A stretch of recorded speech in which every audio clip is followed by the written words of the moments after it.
The village of Azizi was alive with laughter that Saturday evening. Children ran about chasing each other, women chatted as they adjusted their colorful headscarves, and the air carried the scent of roasted meat and sweet palm wine. It was a birthday celebration, and the whole community had gathered.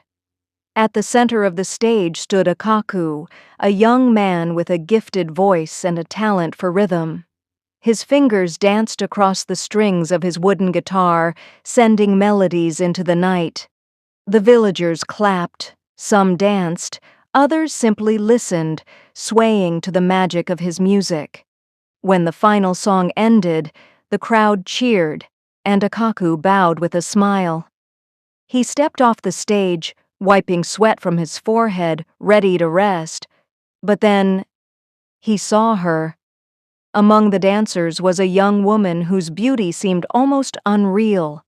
Her round face, pointed nose, dark lips, and bright open teeth caught his attention immediately. Her eyebrows curved like painted lines, and her eyes sparkled beneath the lantern lights. She was moving gracefully, lost in the rhythm of the drum, unaware of the gaze fixed upon her. Akaku could not look away. His heart pounded as though he were still on stage performing. Then, as though destiny itself whispered to her, the young woman turned. Her eyes met his. For a moment, the world fell silent.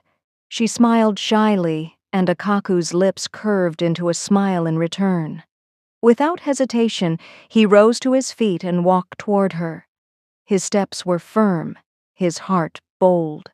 Standing before her, he spoke with the charm only a musician could carry. "What a beauty you are. I am certain you are not a citizen of any country but an angel from heaven, sent by God to deliver the package I have been praying for." When I looked into your eyes, a tiny voice whispered in my ear, saying, "This is the blessing you have been waiting for. Please, my angel, tell me your name." The young woman lowered her gaze for a moment, then lifted it again with a gentle smile. "My name is Rose," she replied softly. And from that night, the song of Akaku and Rose began. From the night they met, something unspoken tied Akaku and Rose together. He could not forget the way her smile lit the dim party, nor the softness in her voice when she whispered her name. And Rose, though she tried to hide it, found herself replaying his bold words in her mind. An angel from heaven, a blessing I had been praying for. The following week, Akaku sent her a message. "Rose, the melody I played that night is incomplete without you. May I see you again?" Her heart fluttered as she read it. Against her will, her lips curved into a smile. And so, beneath the great mango tree at the edge of Azizi, they met. Akaku arrived first, carrying his guitar. When Rose appeared, dressed in a simple white gown that swayed in the breeze, Akaku's breath caught in his chest. "Ah, heaven has sent me its finest treasure again," he said with a playful bow. Rose laughed softly. "You and your sweet tongue, Akaku. If words were food, you would feed a whole village. Then let me feed you alone," Akaku replied with a grin, strumming a gentle tune on his guitar. There, under the shade of the mango tree, he sang for her. His voice was smooth, rising and falling like the wind through the leaves. The song was not one he had ever sung to anyone before. It was about her, her laughter, her eyes, the way her presence made the world brighter. Rose listened, her heart pounding.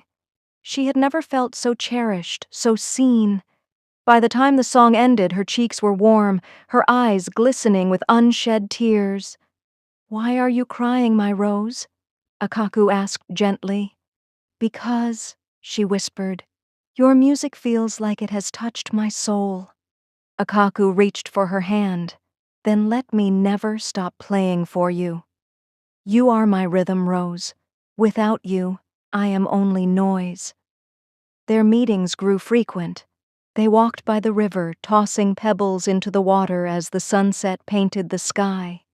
They shared roasted corn by the roadside, laughing at each other's stories. Sometimes Akaku would sit with his guitar while Rose rested her head on his shoulder, and together they would dream of the future. The villagers began to notice. Whenever Akaku performed at the village square, Rose was there, her eyes fixed on him with quiet admiration. And whenever Rose passed by, her beauty glowing like dawn, people would whisper, "See how Akaku smiles when she is near. That girl has stolen the heart of our musician," and it was true. For Akaku, no song was complete without Rose.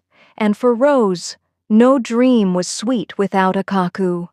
They were young, they were in love,